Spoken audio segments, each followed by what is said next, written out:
This is Ashish. I'm a junior doctor working in the UK. Today's video will be about my interview experience, and in this video I'll be describing all of the questions which were asked to me in the interviews and how you should prepare for your interviews, and I'll talk about how a usual interview is structured and what all topics you should prepare around so that you can do well in your interviews. If you want to support my work, then click on the like button, share this video and subscribe to the channel. Let's start.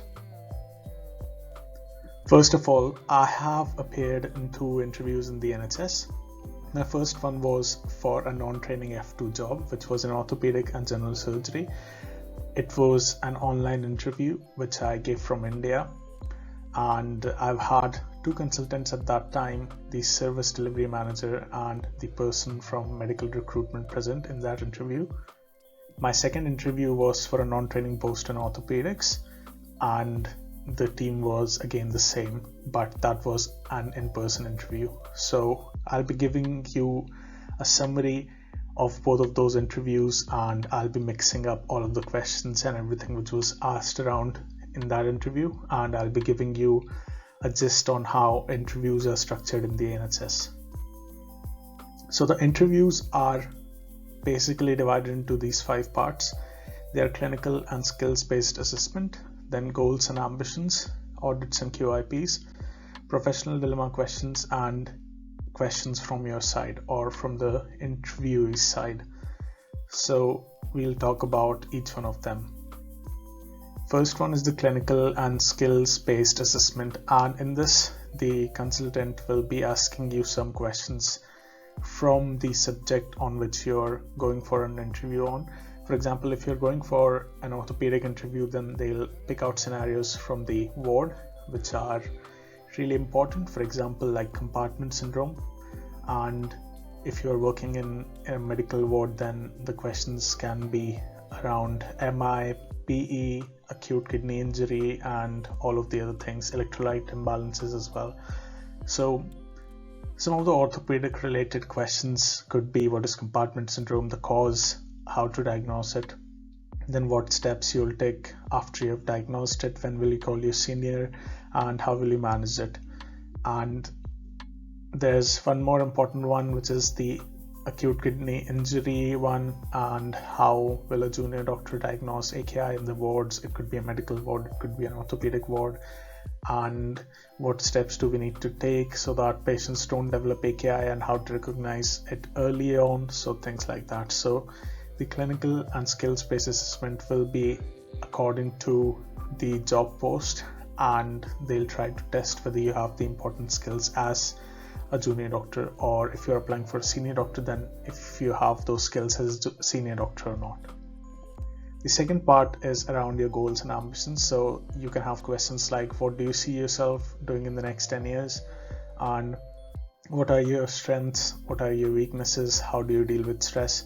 So the answer to this question about what do you see yourself doing in the next 10 years is described very well in one of the videos which I made early on, so you can watch that video as well. So the second part is around your goals and ambitions.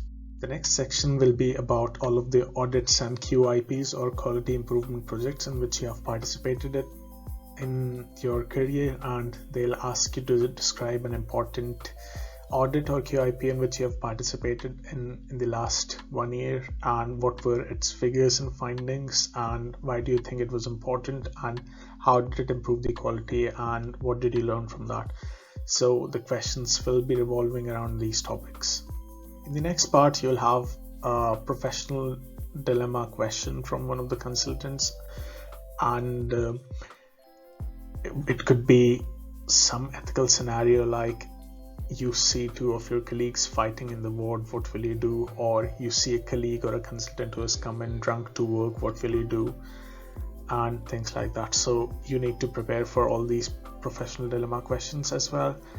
I have made a different video talking about how to answer these questions, so check that video out as well. That will really help you out.